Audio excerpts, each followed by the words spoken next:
주말 특세의 아침에 우리 모두에게 청량할 수 없는 은혜와 축복과 능력으로 함께 해주시기를 간절히 소원합니다. 사람은 감정의 존재다, 그렇게 말할 수 있습니다. 좋은 일 있으면 한없이 좋아하고 기뻐하고 즐거워할 수 있지만 안 좋은 일이 있게 되었으면 그 마음이 우울하고 침울하고 눌리는 가운데 살아갈 수밖에 없는 것이 우리 삶이라고 할 수 있습니다. 왜?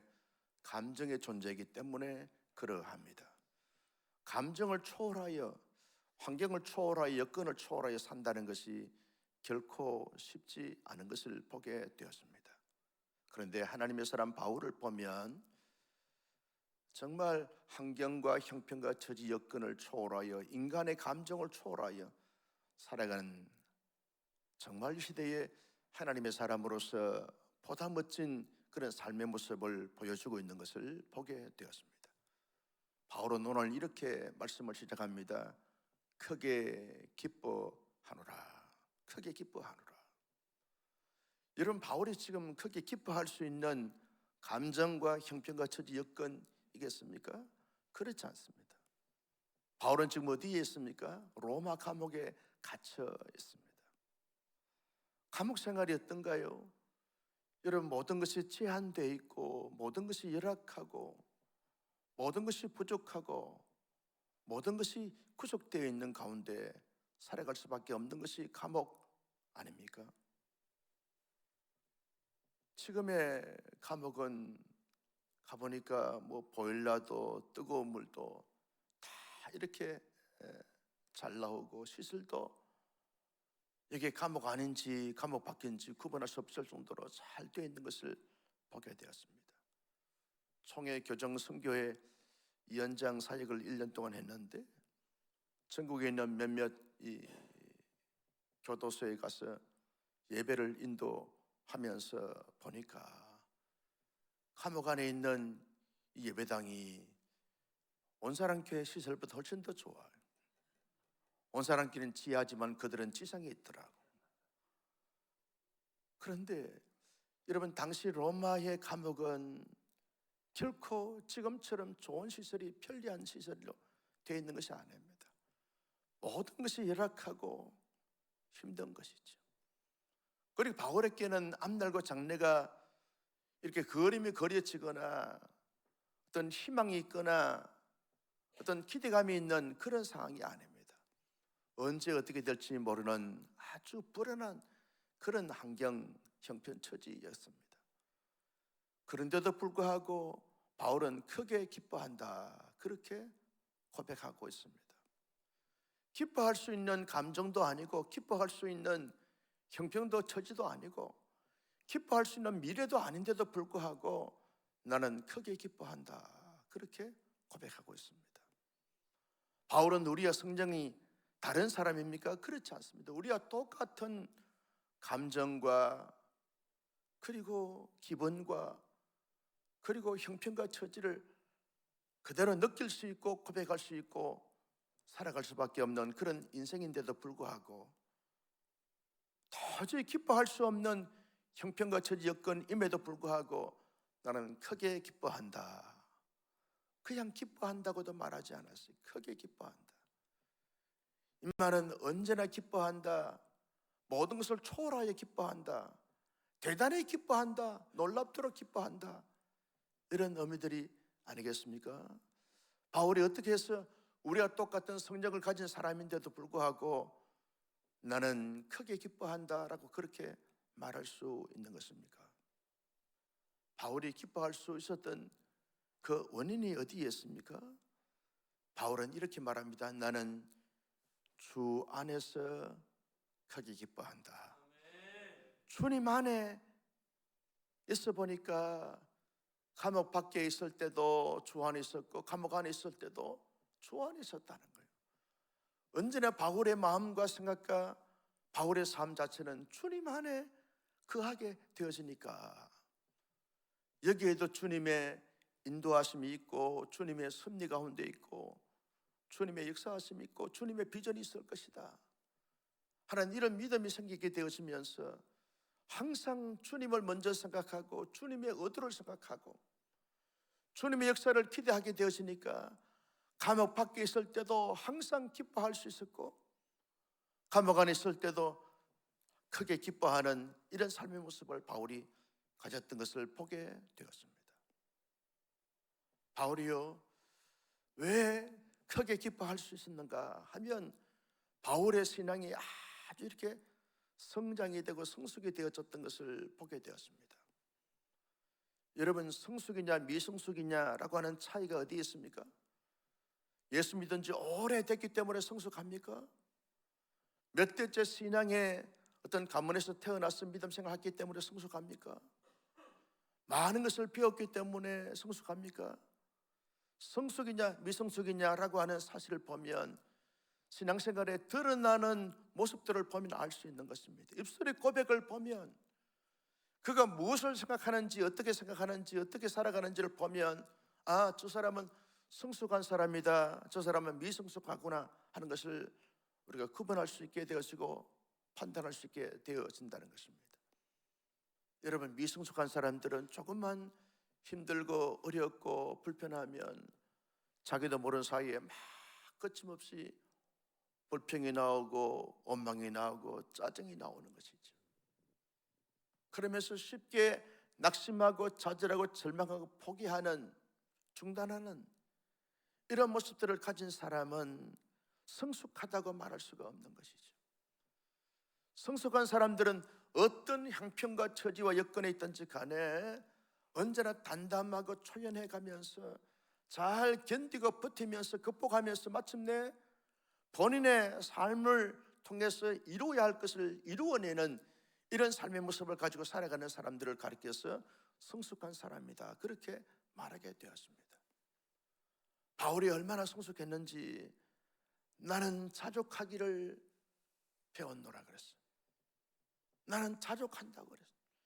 지금 현재 감옥 안에 있는 이 삶에 대해서 늘 감사하고 촉한 줄로 여긴다는 거예요.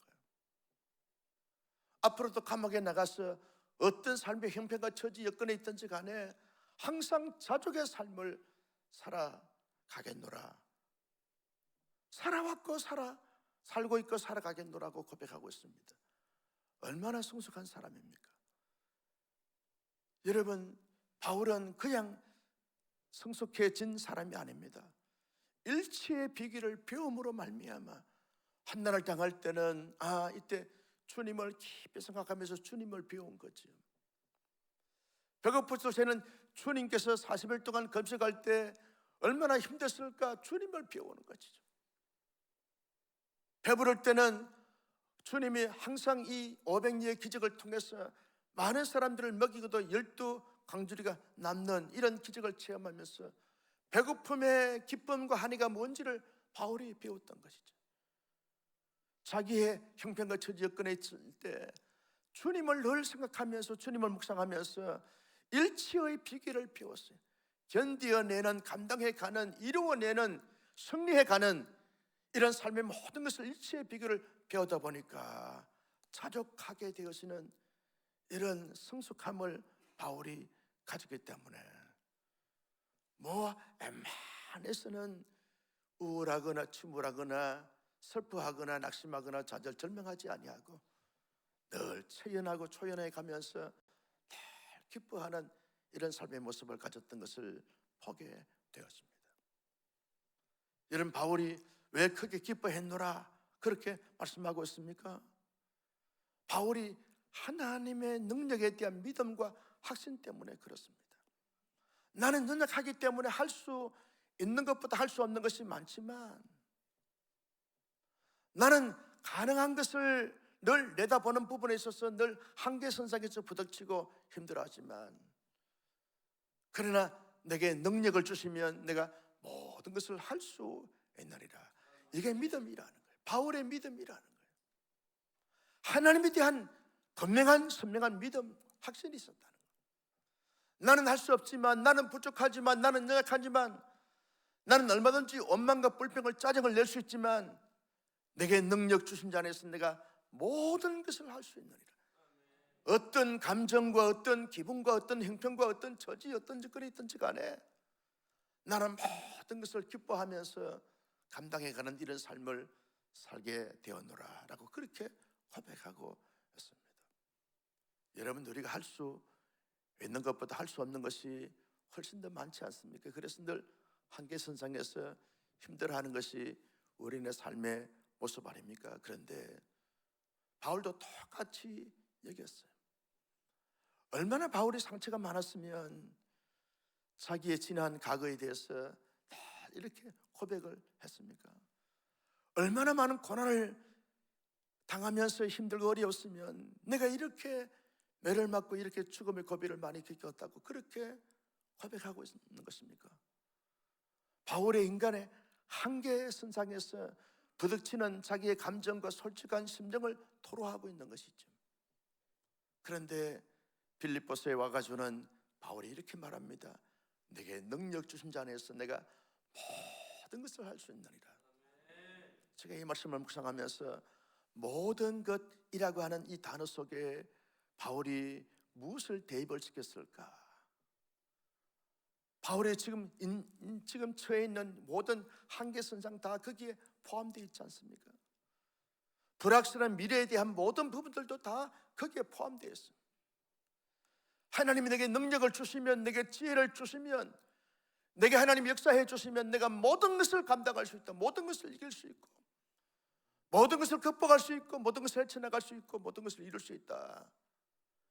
이 강한 확실한 믿음과 고백, 이것이 바울로 하여금 크게 기뻐할 수 있었던 원인이 됐던 것을 볼 수 있습니다.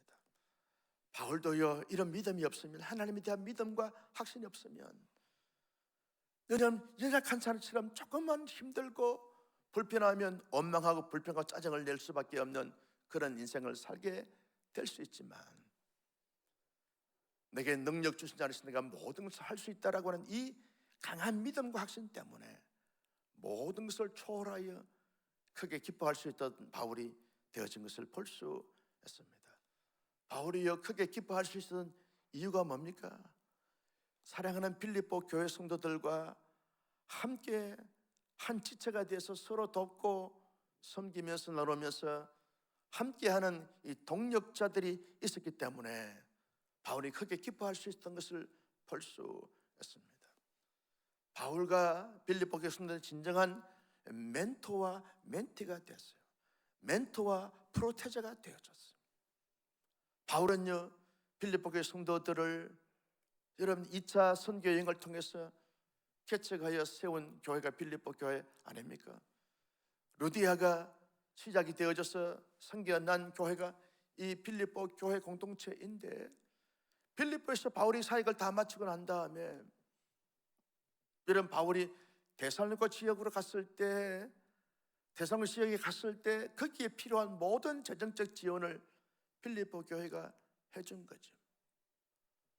그때부터 늘 바울은 멘토가 되어졌고, 그리고 빌립보 교회 성도들은 멘티가 되고 프로테저가 되어졌어요. 바울이 감옥에서 힘들고 어려울 때, 사역할 때, 지치고 낭망하고 좌절절망할 때 여러분 빌립보 교회 성도들은 멘토가 되어졌어요.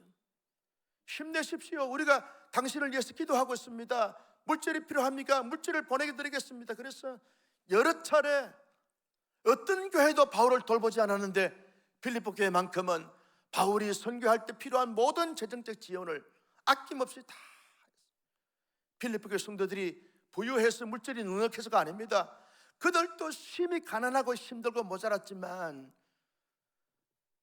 내가 가야 될 선교지에 바울이 지금 가서 선교하는 그 선교 사역에 우리도 좀 불편하고 힘들고 모자라지만 그래도 하나님의 사역할 때 필요한 모든 재정적 지원을 차원하여 자발적으로 넘치도록 풍족하도록 지원해주고 공급해주는 교회가 되어졌어요. 바울의 빌립보 교회 성도들을 생각하면 아무도 자기에게 위로와 지지와 격려와 응원되어줄 사람이 없는데 유독 빌립보 교회만큼은 끈끈이 힘들고 어려울 때마다 끊임없이 잘 지원해주고 공급해 준 거예요. 얼마나 위로가 되고 힘이 되는지 몰라요. 빌립보 교회 성도들이 힘들고 어려울 때 바울이 계속해서 편지를 보냅니다. 위로의 메신저를 보냅니다. 해결자를 보냅니다.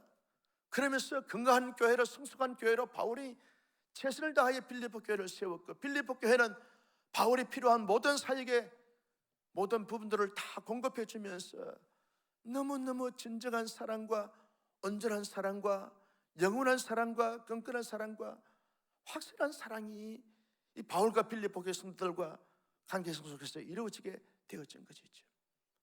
감옥 안에 있지만 여러분, 자기를 위해서 늘 기도해주고 자기의 사역에 필요한 것을 공급해주는 빌립보 교회 성도들 생각하면 그저 웃는 거죠. 그저 기뻐할 수 있는 거죠.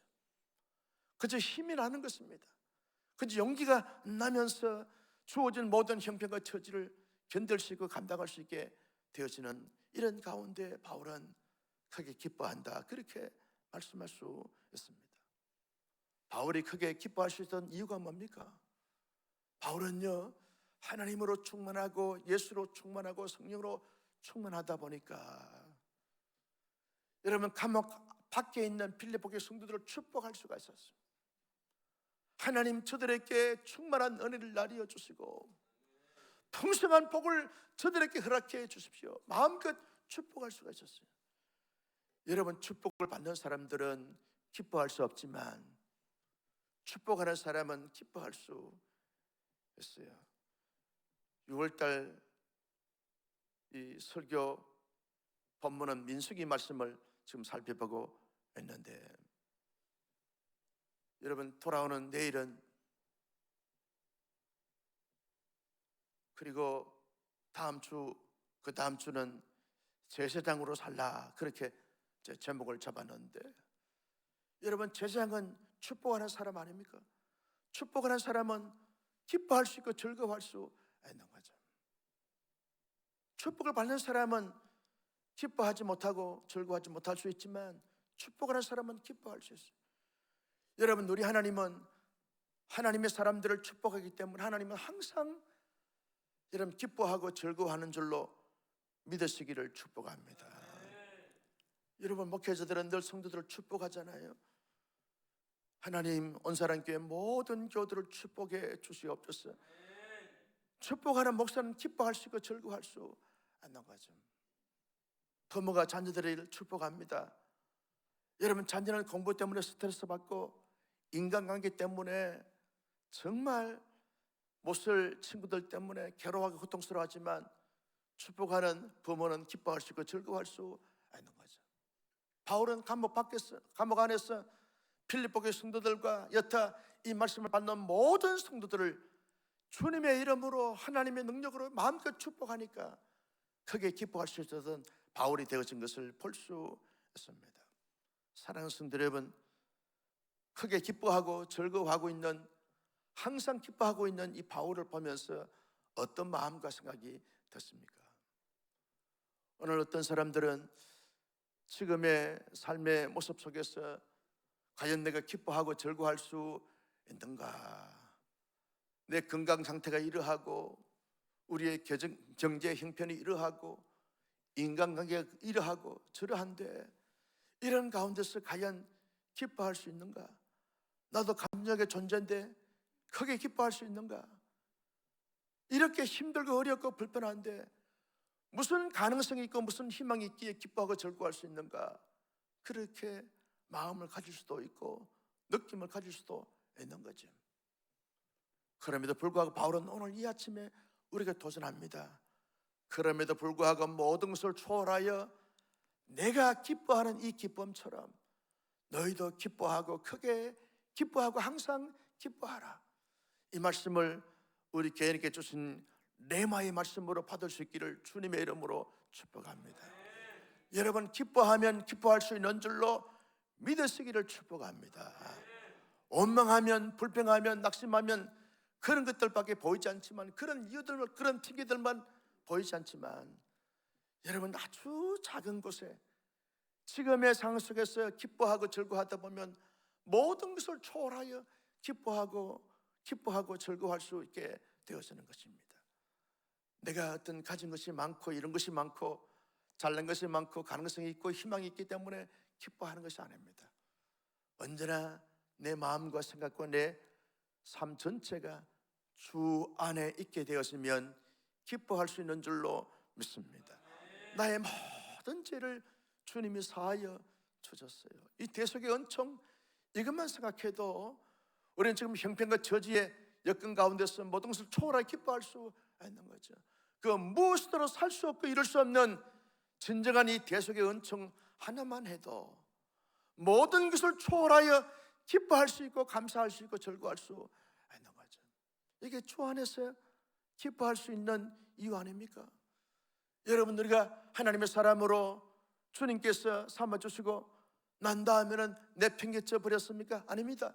늘 주님이 영으로 우리 가운데 우리와 함께 하신 줄로 믿었으면 아멘.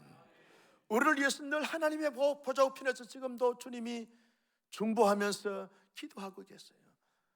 힘들어하는 우리를 보면서 그래, 얼마나 힘드냐, 잘 참고 견뎌냈으면 좋겠다, 내가 지금 지켜보고 있다, 내가 지금 함께하고 있다, 내가 지금 이끌고 있다, 내가 너를 지금 돕고 있고 내가 너를 뒤에서 밀어주고 있는데 어려운 형편과 처지만 생각하지 말고 그 저변에 있는 나의 역사, 나의 섭리, 나의 인도하심, 나의 그 놀라우신 그 이끄심에 대한 것을 기억하게 되었으면 너 그런 형편, 그런 처지 가운데서도 기뻐할 수 있어. 힘을 내봐. 좌절하고 절망하고 낙심하고 있는 우리들에게 주님이 찾아오셨어. 그래, 충분히 그런 이유, 이런 이유들 때문에 낙심하고 좌절 절망할 수 있지만 내가 절망하는 그런 감정과 형편과 처지 가운데서도 내가 너와 함께 하고 있어. 내가 너를 다 알고 있어. 내가 너를 지지하고 이끌고 인도하고 있으니까 그 절망의 순간을 초월하여 희망의 세계를 좀 보렴. 이 절망의 단계를 지나고 나면 그 다음에 영광스러운 단계를 좀 보고 지금 현재적 절망과 낙심과 좌절의 상태 속에서도 기뻐해 보렴. 주님이 그렇게 말씀하고 계시지 않습니까? 여러분, 우리가 주 밖에서는 기뻐할 수 없는 것이 많지만 모든 것을 초월하여 주 안에 있으면 기뻐하고 크게 기뻐할 수 있는 줄로 믿으시기를 축복합니다. 문제는 내가 주 안에 있는가 주 밖에 있는가, 이것이 문제입니다. 나는 왜 이렇게 힘든가? 이 힘든 상황 속에서 주 안에 있는가 주 밖에 있는가, 이것이 문제가 되어지고 원인이 되어지는 것입니다. 하나님의 사람들은요, 항상 주님을 의식하면서 내 감정과 내 인격과 내 삶 전체가 항상 주 안에 있어야 하고 주 안에서 살아가는 삶을 살다 보면 여러분, 우리의 개인과 가정과 우리 교회적 형편을 초월하여 항상 기뻐할 수 있게 되어지는 것입니다. 나는 하나님 앞에 굳건한 믿음을 가지고 주의 말씀을 통해서 여러 가지 많은 사건과 사연을 경험해 가면서 끊임없이 성장과 성숙의 기회로 삼고 성숙하여 여러분, 미성숙한 사람들이 가지는 이런 감정과 기분을 초월하여 성숙한 자만이 가지는 진정한 기쁨과 영원한 기쁨과 온전한 기쁨과 항상 기뻐하는 삶을 우리 모두 잘 살아갈 수 있기를 예수님의 이름으로 축복합니다. 여러분, 교회 안에서 우리가 크게 기뻐할 수 있는 것은 나를 알아주고 나와 깊이 사랑의 교제를 나누면서 함께 울고 함께 웃고 함께 마음과 마음을 터놓고 흉과 흐물을 다 초월하여 여러분 진정한 교제를 나눌 수 있는 관계가 있다고 하면 여러분 기뻐할 수 있고 크게 기뻐할 수 있는 거죠. 누군가 나를 위해서 기도해주는 그 사람이 계신다고 생각하면 이 환경 속에서도 버틸 수 있고 견딜 수 있고 기뻐할 수 있는 거죠. 누군가 나를 응원하고 지지하고 나를 돕는 동력자들이 있게 된다고 하면 기뻐하고 기뻐할 수 있게 되어지는 것이죠. 이것이 교회 공동체의 진정한 맛 아니겠습니까? 이 교회 공동체의 진정한 멋 아니겠습니까? 여러분, 교회 안에서, 다락방 안에서, 팀 안에서 서로 돌보면서 위로하고 격려하고 지지하고 응원합니다. 함께 울어줄 수 있고 함께 기도해 줄 수 있고 함께 응원할 수 있는 이런 지체들이 있습니다. 그러면 단단하게 되어지는 것이죠. 그러면서 기뻐할 수 있는 것이죠. 목사가 밖에 나가서 목회자들과 관계를 가지면서 기뻐할 수 있는 것은 목사를 위하여 기도해 주고 함께 해주는 성도 여러분들이 계시기 때문에 목사가 기뻐할 수 있는 거죠. 왜 아멘을 안 하고? 할렐루야. 여러분, 교회에서 늘 성도들이 목사에 대해서 폄하하고 막 불만을 많고 막 욕설거리하고 이러면 밖에 나가서 아무리 잘 먹어도 기뻐할 수 없는 거예요. 아무리 밖에 나가서 야, 목사님 대단합니다, 그런 소리 들어도 비웃는 소리가 들리지. 그렇지? 그런데 성도들이 늘 목사를 위해서 기도하고 격려하고 지지하고 함께하는 이런 성도들이 계시면 밖에 나가서 어떤 일을 당해도 초라히 기뻐하고 즐거워할 수 있는 거죠. 이게 관계 아닙니까? 이게 동력자의 모습 아닙니까? 이게 공동체 아닙니까? 나는 여러분, 세상에서 살면서 기뻐할 수 없는 일들이 많지만 교회 안에서 나를 아는 모든 성도들이 나를 위하여 기도하고 응원하고 함께하고 돕고 협력하고 함께 모든 것을 감당하는 이런 끈끈한 지체가 있다는 사실에 대한 공동체가 있다는 사실 앞에 늘 초월하여 기뻐하고 즐거워할 수 있는 우리 모두가 될 수 있기를 예수님의 이름으로 축복합니다. 우리 모두 가정 안에서 가장 입술만 열면 축복하십시다. 온 가족들을 주님의 이름으로 축복하다 보면 내 마음이 기뻐요, 즐거워요. 축복하는 나는 다 이렇게 즐거워할 수 있어요. 아내를 축복하고 남편을 축복하고 자녀를 축복해 보세요. 그러면 나는 기뻐할 수 있어요. 교회에서 성도들 만나면 그저 만나는 사람들마다, 만나는 지체들마다 주님의 이름으로 축복합니다. 그런 축복을 선포할 때 여러분 기뻐하고 즐거워할 수 있는 줄로 믿으시면 아멘. 따라서 합니다. 주님의 이름으로 축복합니다. 주님의 이름으로 잘 될 것입니다. 주님의 복을 받으십시오. 이런 축복을 선포하면서 살아가는, 그래서 항상 기뻐하고 즐거워하는 온사랑교회 모든 교우들이 되시기를 예수님의 이름으로 축복합니다.